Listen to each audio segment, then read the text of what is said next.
Millions wouldn't have died from famine. Thanks for coming to my TED Talk.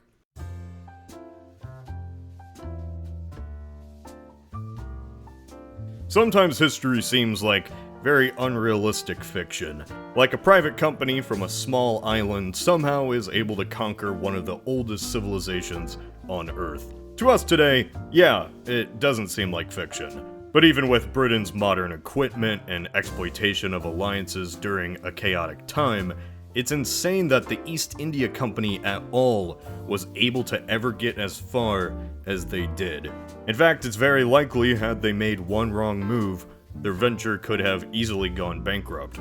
But we're in our timeline, and even though the East India Company and even the British Empire is long gone, the echoes of their influence remain prominent today. So what if history had gone more predictably? India just isn't controlled by Britain. But for the sake of this being an actually interesting video, let's say no European nation actually conquers India. Maybe there's the occasional European fort, but never is there direct control over most of the subcontinent. Simple enough, right?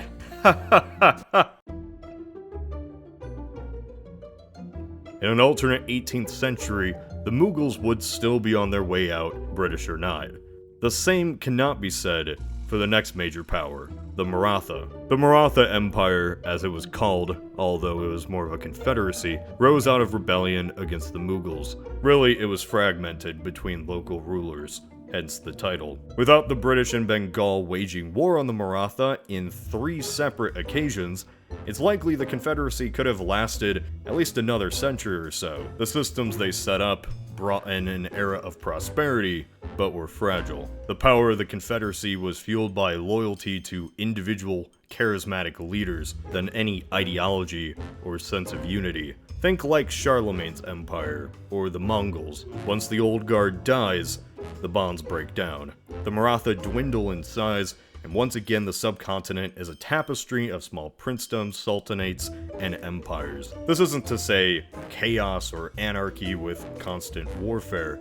It's simply going back to how historically India has always been, much like how Europe is split between different countries and nations. Okay, so maybe there would be some warfare. The point is, what the Mughals and British did was unite various different ethnic and language groups by force. An India formed without the boot of the British is one that is disunified and fragmented, but only because there isn't a need for that national identity of Indianness. It was a concept formed through the common interest to make the British Raj an independent state. In this alternate timeline, during the waves of 19th century nationalism, there becomes some vague notion among the elite and educated upper class that a united India would be a good dream, but the reality is far harder to implement without a common enemy. Any unification India would go through would be a bloody process. Just look at Germany and Italy.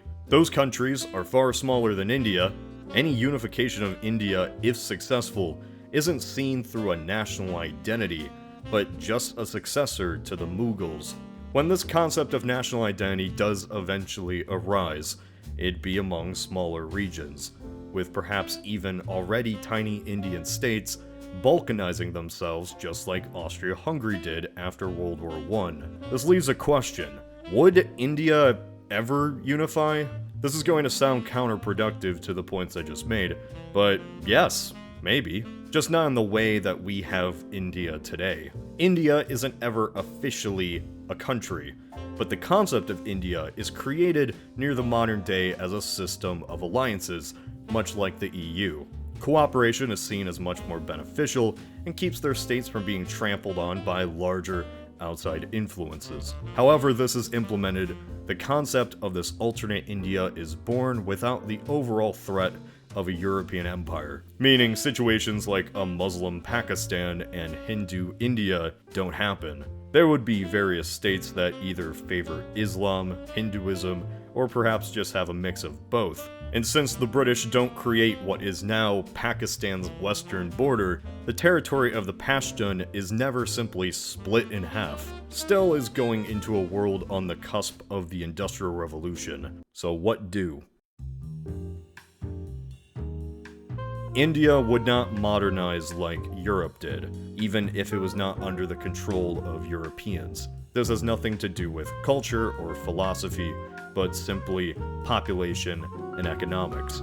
Northern India has always been one of the most heavily populated regions in the world, and with such a high population, labor was cheap, wages were low, everyone needed a job. Meanwhile in Britain, the population was far smaller, and not only did they have an abundance of coal to fuel new innovations, but higher wages actively encouraged business owners to invest in machines that would replace their workers and save money. Innovation, especially with industrialization, came out of the need to make profit and avoid those high wages. India didn't have this luck. A textile machine would put far more Indians out of work than Europeans. Laborers out of work due to machines revolt against their rulers, and rulers don't want that. For a while, India wouldn't have industrialized as fast as Europe or East Asia. However, at least compared to our timeline, it would be far more wealthy. It'd still have the products like cotton, silk, textiles, and tea to sell to traders. It's just this time, the profits would go to the hands of the rulers, or at least merchants, in Indian states themselves. There is, however, one main downside to not industrializing: modern war. European nations could simply fight a war more efficiently. I think just as East Asia learned following defeats from Western empires, industrializing allows you to have a modern military, and that'd be a question many states across the subcontinent would begin to ask themselves. Alright, I know it's absurd that the British just avoid India altogether, but in this alternate timeline, let's just say that their only relationship to India is mutual trade. This way, their market still gets those leaves without the whole conquering part. Simple enough, but buying and trading for goods from another party is far more expensive than owning production yourself. Without the EIC to force Indians to plant certain types of cash crops, prices go up. And in the mercantile world, having things like people planting food to survive or fairly dealing in a foreign market is just bad business, discouraging investment from home. So from an economic standpoint, the crown never has its jewel. That geopolitical position of Britain as the massive power it was in the 19th century is gone. Without Indian cotton, does the British textile industry just never grow? Well, no, it would still exist. It'd just be smaller, more reliant on American imports. The raw goods the British economy receives is just shifted. The main change is profits. There are less cheap exports from India to take advantage of, which means less wealth to spend on things that do affect history. War, global policy, empire building. I could talk about this a lot, but we both know that you don't want me talking for 20 minutes about British textiles, so let's move on to something else. Without having access to the poppy fields of Bengal, the British don't have the leverage to sell opium to the Chinese market. Or more specifically, create one of the largest drug smuggling operations in history, because the only thing the Chinese would buy from the British was opium. So yes, while there are no opium wars, I don't think this change would be that drastic. Britain still has that technological advantage, and could just barge in with their modern military and demand China concede to their demands anyway. Remember that famine that killed 10 million Bengalese? Well, such a situation left the East India Company almost bankrupt. To save the company, Parliament implemented a tax on East India Company tea to the Americas.